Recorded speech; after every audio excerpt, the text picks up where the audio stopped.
आज की वीडियो में हम उपभोक्ता संतुलन का अध्ययन करेंगे। उपभोक्ता संतुलन कहाँ पर पाया जाता है? जहाँ पर बजट रेखा तथा तटस्थ वक्र के बीच में स्पर्श रेखा पाई जाती है, वहाँ पर उपभोक्ता संतुलन में पाया जाता है। जैसे एक बजट रेखा होती है और एक तटस्थ वक्र होता है, जो उनके बीच में स्पर्श रेखा पाई जाती है। बजट रेखा और तटस्थ वक्र के बीच में स्पर्श रेखा अगर पाई जाती है तो वहाँ पर उपभोक्ता संतुलन में होता है। उपभोक्ता संतुलन की दो मुख्य शर्तें होती हैं जिनके अनुसार उपभोक्ता संतुलन में पाया जाता है। अगर ये दोनों शर्तें कहीं पर लागू होती हैं, वहाँ उपभोक्ता संतुलन में होता है। पहली है कीमत रेखा तटस्थ वक्र की स्पर्श रेखा होनी चाहिए, यानी जो बजट रेखा है वो जो तटस्थ वक्र है उसकी एक स्पर्श रेखा होनी चाहिए। और दूसरी है तटस्थ वक्र मूल बिंदु की ओर उन्नतोदर होना चाहिए। तो पहले ये डायग्राम देख लेते हैं। उपभोक्ता जो संतुलन का दिखाया गया है, तटस्थ वक्र जो है मूल बिंदु की ओर उन्नतोदर होना चाहिए, ये इसकी दूसरी शर्त है। और ये उपभोक्ता संतुलन दिखाया गया है। ये जो ए बी रेखा है यह बजट रेखा है, और ये जो तटस्थ वक्र दिखाया गया है IC2, ये तटस्थ वक्र है। ये जो तटस्थ वक्र है और ये बजट रेखा है, ये तटस्थ वक्र को स्पर्श कर रही है। तो यानी जो तटस्थ वक्र है उसको स्पर्श करती है अगर बजट रेखा, तो वहाँ पर उपभोक्ता संतुलन में होता है। ये हमारी पहली शर्त यहाँ पर लागू होती है। ये बजट रेखा है और ये तटस्थ वक्र है, जो आपस में स्पर्श रेखा तटस्थ वक्र है जो उसके नीचे से स्पर्श रेखा जो बजट रेखा की गई है, यानी तटस्थ वक्र है और बजट रेखा उसको स्पर्श करती हुई गई है। तो यहाँ पर जो बिंदु P है, पॉइंट P है, इस पर उपभोक्ता संतुलन में है। कोई बात नहीं, आप टेंशन मत लीजिए, मैं डायग्राम को आपके वो रफ पेज पे बना के दिखा दूंगी लास्ट में। जो ये डायग्राम है, अभी मैंने ये शेयर कॉपी में आपके लिए जो नोट्स तैयार किए थे, इसके लिए मुझे साफ बनाना पड़ा है।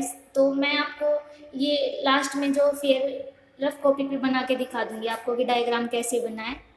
अभी ये देख लेते हैं, इसका जो वो है वर्णन किया गया है जो डायग्राम का। ए बी बजट रेखा है, आप देख सकते हैं। ए बी जो ये रेखा है ये बजट रेखा है। ए बी, ए और बी पॉइंट है जो ये बजट रेखा है। IC1, IC2 और IC3 तटस्थ वक्र है। IC1 ये वाला है जो, और IC2 जो P बिंदु के ऊपर से नीचे से गुजर रहा है, और ये जो IC3 है ये इसके ऊपर से IC2 के, ये तीनों तटस्थ वक्र हैं। एक उपभोक्ता ए बी बजट रेखा पर व्यक्त सेब तथा संतरे के ABCDE किसी भी संयोग को खरीद सकता है। उपभोक्ता है जो वो जो बजट रेखा ए बी है उस पर जो A B C और D E जितने भी संयोग है संतरे और सेब के, किसी भी संयोग को खरीद सकता है, वह सक्षम है इनको खरीदने में। वह IC3 पर कोई भी संयोग नहीं खरीद सकता। ये जो IC3 तटस्थ वक्र दिखाया गया है, इस पर ये किसी भी संयोग को नहीं खरीद सकता। ऐसा क्यों? क्योंकि ये कीमत रेखा AB से दूर है। जो बजट रेखा ये है और ये इससे दूर है, इसलिए इस पर कोई भी संयोग है इस पर जो सेब और संतरे का, उस पर उसको भोक्ता नहीं खरीद सकता। क्यों नहीं खरीद सकता?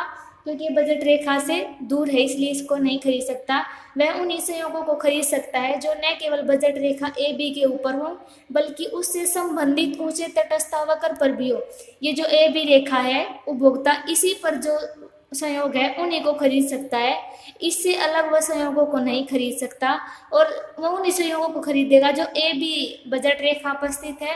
केवल उन्हीं को नहीं बल्कि उन्हें खरीदेगा जो ए बी जो बजट रेखा है उससे रिलेटेड जो सबसे ऊंचा तटस्थ वक्र है। वो कौन सा है?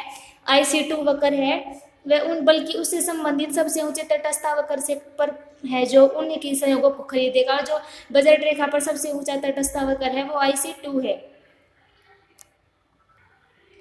यहाँ ABCDE संयोग में से उपभोक्ता D संयोग यानी 4 संतरे और 2 सेब पर संतुलन की स्थिति में होगा। ये 4 संतरे की मात्रा को दिखाया गया है और 2 सेब की, और यहाँ पर उपभोक्ता P पॉइंट पर संतुलन में होगा, क्योंकि यहाँ पर बजट रेखा तटस्थ वक्र की स्पर्श रेखा है। जहाँ पर बजट रेखा तटस्थ वक्र की स्पर्श रेखा है वहाँ पर उपभोक्ता संतुलन में पाया जाता है। तो उपभोक्ता संतुलन में कहाँ है? सेब की 2 मात्रा और संतरे की 4 मात्रा, या P बिंदु पर उपभोक्ता संतुलन में है। तो यहाँ पर उपभोक्ता संतुलन में क्यों है? क्योंकि ये जो क्योंकि ये जो बिंदु दिए गए हैं, इन बिंदुओं पर जो बजट रेखा ए बी है वह सबसे ऊंचे तटस्थावकर IC2 की स्पर्श रेखा है। जो बजट रेखा है उस पर सबसे ऊंचा तटस्थावकर कौन सा है? IC2। और IC2 की जो स्पर्श रेखा बजट रेखा है यहाँ पर उपभोक्ता संतुलन में होगा।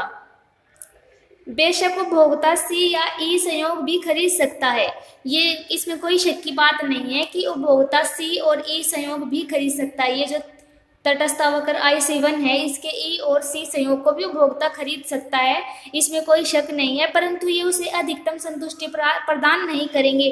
परंतु ये जो संयोग है ई और सी के, ये उपभोक्ता को अधिकतम संतुष्टि प्रदान नहीं करेंगे। क्यों नहीं करेंगे? क्योंकि ये निचली जो तटस्थावकर IC1 पर स्थित है, ये जो तटस्थावकर IC1 पर स्थित है और उपभोक्ता को सबसे अधिक संतुष्टि कौन से संयोगों से प्राप्त होती है? जो कि बजट रेखा के ऊपर जो सबसे ऊंचा तटस्थावकर है उससे उसे अधिक संतुष्टि प्राप्त होगी, और IC जो संयोग है वो बजट रेखा के नीचे है, इससे उसे अधिकतम संतुष्टि प्राप्त नहीं होगी। इसका अर्थ हुआ कि कीमत रेखा तथा तटस्थावकर का स्पर्श बिंदु उपभोक्ता संतुलन बिंदु है। जो कीमत रेखा है तथा तटस्थावकर का स्पर्श बिंदु उपभोक्ता संतुलन का बिंदु कौन सा है? तटस्थावकर और का जो स्पर्श बिंदु है बजट रेखा, वह उपभोक्ता संतुलन है। अगली शर्त है जो तटस्थावकर है वो मूल बिंदु की ओर उन्नतोदर होना चाहिए। उपभोक्ता संतुलन की जो दूसरी शर्त है वो है कि तटस्थावकर मूल बिंदु की ओर उन्नतोदर होना चाहिए। इसका अर्थ है कि x वस्तु की y वस्तु के लिए प्रतिस्थापन की जो दर है वह घटती हुई होनी चाहिए। प्रतिस्थापन की दर क्या होती है? एक वस्तु के स्थान पर दूसरे वस्तु का जब हम प्रयोग करते हैं वह जो दर होगी तो घटती दर होगी, यदि इसे प्रतिस्थापन की घटती दर कहा जाएगा। यदि संतुलन के बिंदु पर तटस्थावकर मूल बिंदु की ओर उन्नतोदर न होकर नतोदर होता है तो संतुलन की स्थिति स्थायी नहीं पाई जाती है। जो डायग्राम में दिखाया गया है, यदि जो तटस्थावकर है वो इस टाइप का यानी उन्नतोदर न होकर नतोदर होगा तो जो उपभोक्ता संतुलन की स्थिति है वह स्थायी नहीं होगी। किस प्रकार स्थायी नहीं होगी वो देख लेते हैं वर्णन में डायग्राम के। ये जो ए बी रेखा है बजट रेखा है, IC1 तटस्थावकर है और IC2 दूसरा तटस्थावकर है। ए बी कीमत रेखा है, IC1 तटस्थावकर है, बिंदु ई पर कीमत रेखा और ए बी तटस्थावकर IC1 की स्पर्श रेखा है। ए बी जो है बजट रेखा है, IC1 तटस्थावकर है और बिंदु ई पर कीमत रेखा तथा ए बी तटस्थावकर IC की स्पर्श रेखा है। IC1 तटस्थावकर है और बिंदु ई पर ए बी IC1 की स्पर्श रेखा है। अतः बिंदु ई पर सीमांत प्रतिस्थापन की दर वस्तुओं की कीमत का अनुपात बराबर है। जो बिंदु ए है इस पर सीमांत प्रतिस्थापन की दर और वस्तुओं की जो दोनों वस्तुओं की कीमतों का अनुपात है वो बिल्कुल बराबर है, परंतु ई बिंदु एक ऐसा स्थायी संतुलन बिंदु नहीं है। जो ए बिंदु है वो स्थायी संतुलन बिंदु नहीं है। क्यों नहीं है? क्योंकि इस बिंदु पर प्रतिस्थापन की जो घटती हुई दर नहीं है बल्कि बढ़ती हुई दर है। और तटस्थावकर की मान्यता क्या है कि जो प्रतिस्थापन की दर होनी चाहिए यानी वस्तु की जो त्यागनी प्रतिस्थापन की दर होनी चाहिए वो घटती हुई होनी चाहिए। इसी वजह से उसका ढलान उन्नतोदर होता है। लेकिन ये जो डायग्राम दिखाया गया है इसमें बताया गया है कि जो उन्नतोदर न होकर नतोदर है, इसकी जो ढलान वो नतोदर है, तटस्थावकर मूल बिंदु की तरफ नतोदर है और जो प्रतिस्थापन की दर है वो घटती हुई न होकर बढ़ती हुई है। इसलिए जो ए बिंदु पर संतुलन दिखाया जा रहा है ये संतुलन बिंदु स्थायी बिंदु नहीं है। अर्थात बिंदु ए पर तटस्थावकर नतोदर है, इसलिए संतुलन की दूसरी शर्त यहाँ पर लागू नहीं होती है। इसका अर्थ ई बिंदु से दाएं हटने पर उपभोक्ता ऊंची तटस्थावकर पर पहुंच जाता है। इसका मतलब क्या है कि जो ये बाएं से अगर दाएं हटता है उपभोक्ता तो उपभोक्ता ऊंचे तटस्थावकर पर पहुंच जाता है और ऊंचे तटस्थावकर पर पहुंच जाता है। अतः बिंदु ई पर संतुलन स्थायी नहीं है।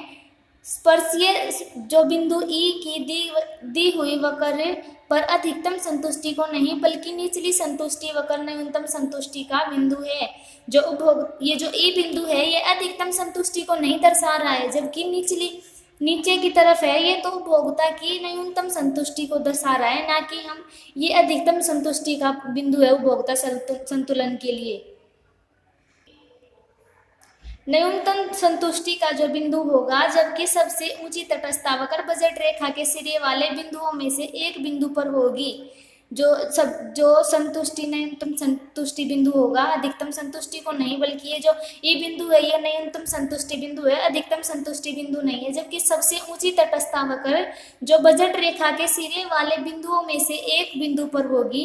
ये जो बजट रेखा इन्होंने दी है, ये बोल रहे हैं जो ये बजट रेखा है, इसके बिंदुओं में से किसी बिंदु पर जो होगी तटस्थावकर, वो अधिकतम संतुष्टि को दर्शाएगी। ये जो नीचे की तरफ है ये अधिकतम संतुष्टि को नहीं, कम संतुष्टि न्यूनतम संतुष्टि को दर्शा रहा है। बजट रेखा के सिरे वाले बिंदुओं में से एक बिंदु पर, ये जो सिरे दिए गए इनमें से एक बिंदु पर अगर होगी तो वो अधिकतम संतुष्टि को दर्शाएगी। अतः उपभोक्ता स्थिर संतुलन पर तभी हो प्राप्त करेगा। उपभोक्ता स्थिर संतुलन जब तटस्थावकर न केवल बजट रेखा को स्पर्श कर रही हो, बल्कि मूल बिंदु की ओर उन तो